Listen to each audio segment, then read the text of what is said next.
Haha! What up, guys? This is your boy, Wild Beezy Baby. And I'm obviously a Matt Tate fan. This is the brand new Matt Tate shirt, available at the ROH Pro Shop at ROHWrestling.com.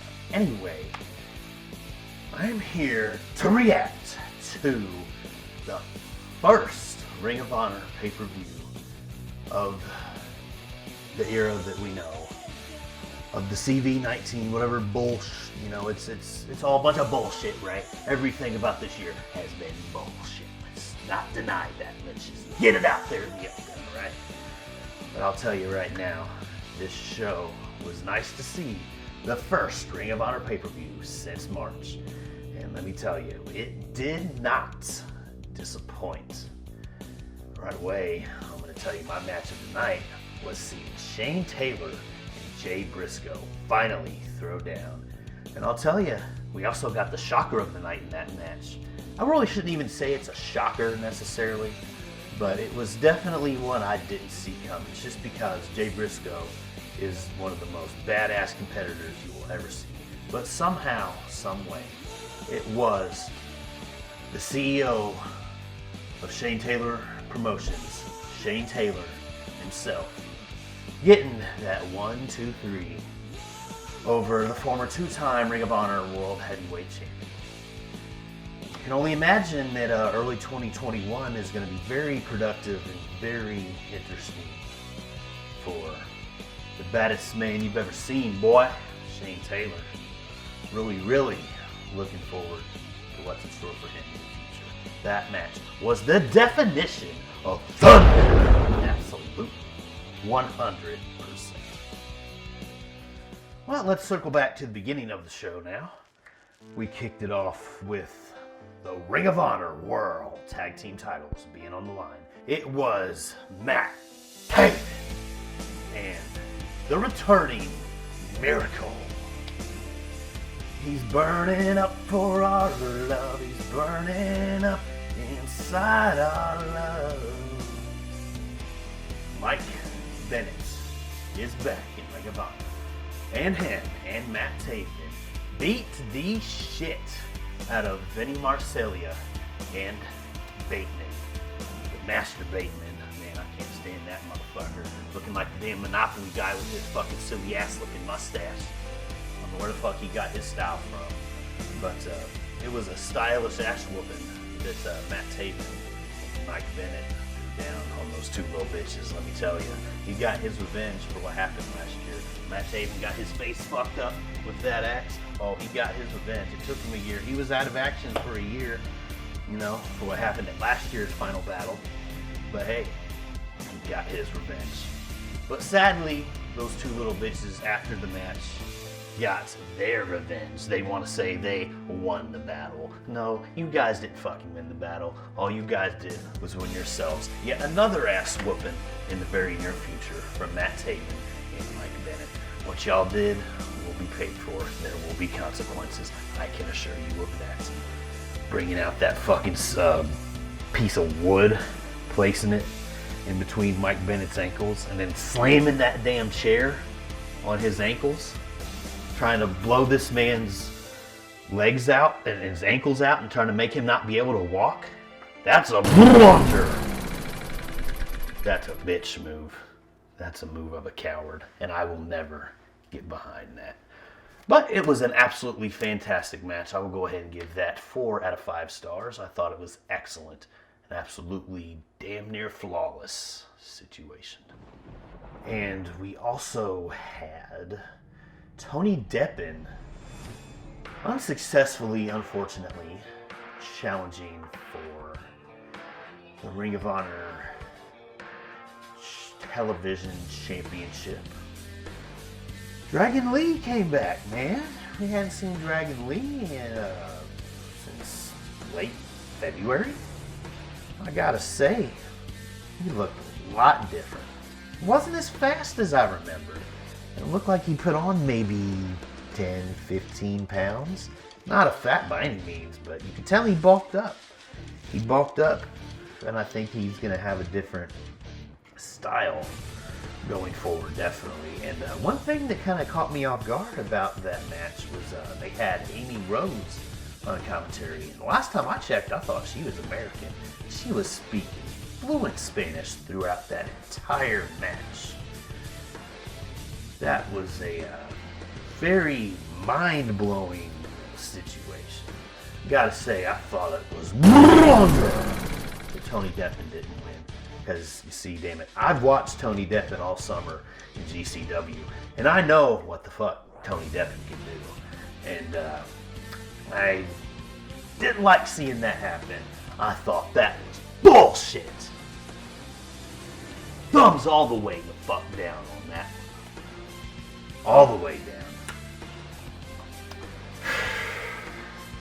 Didn't like that at all. And a match that was very entertaining as well was the Dan Houston versus Brian Johnson match.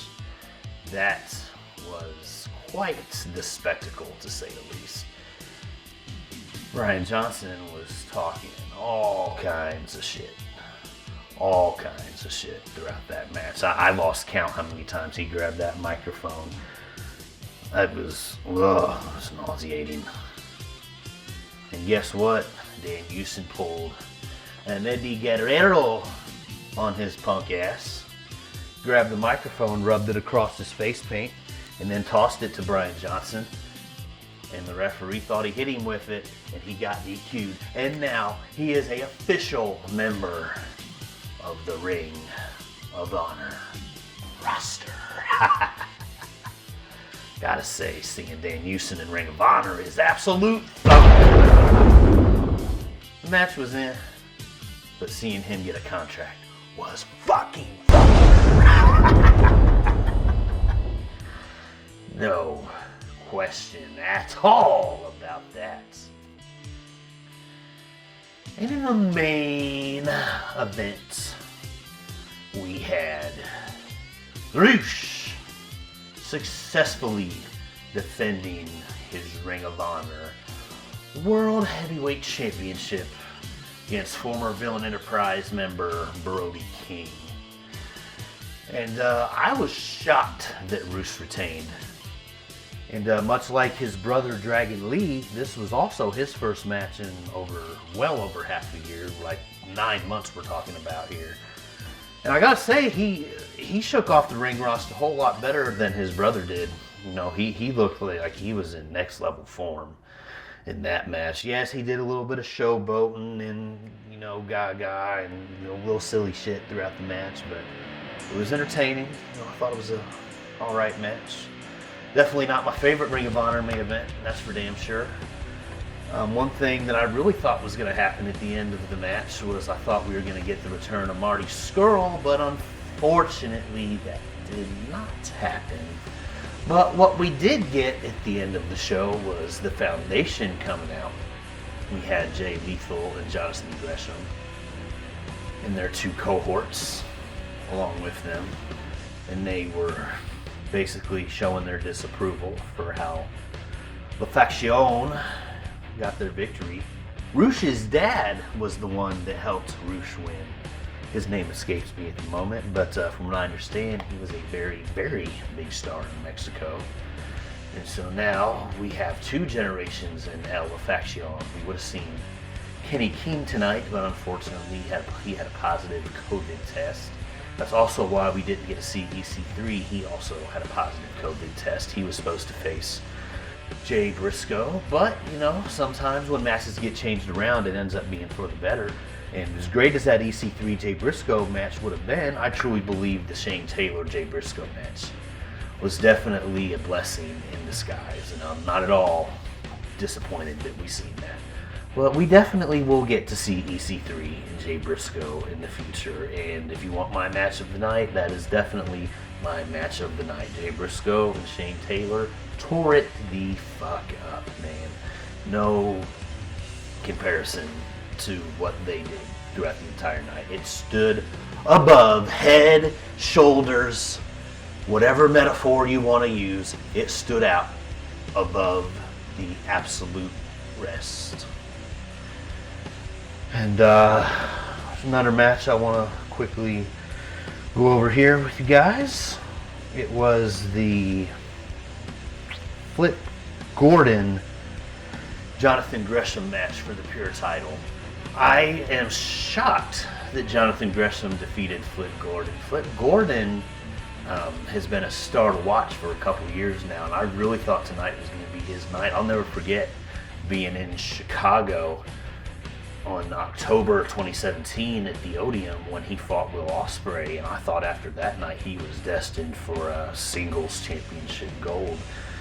And I'm really surprised he didn't beat Jonathan Gresham. You know, Jonathan Gresham has been on one hell of a roll very recently, but I just didn't see him defeating Flip Gordon. That really shocked me. Gotta say, that outcome was Blunder. We already know Jonathan Gresham's a badass. Did he really need that victory? Apparently he did, because he fucking got it.